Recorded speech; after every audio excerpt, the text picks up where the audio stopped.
Children matters are cases involving the welfare of the children, for example child abduction, where the children may have been taken abroad by a parent or another family member, which is a really emotional and very difficult matter to deal with. One such situation arose where a client brought their children over to the UK. They had a job here already established. They had made a couple of visits beforehand, believing with all the parents' consent to get the children into school. And they had been on a holiday and then established themselves in accommodation here. It was only after 3 weeks of everyone settling into their new lives here that the other parents started asking when the children were going to be returned.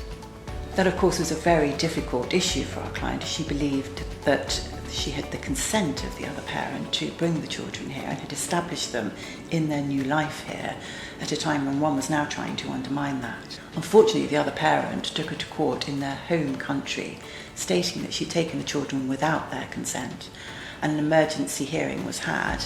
The papers were served upon her in a very traumatic situation in front of the children, and she was required to return those children to the country they'd moved from.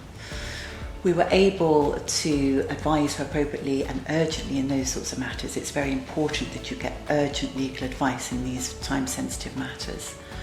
Ultimately, we had a number of hearings before the courts here in England and Wales.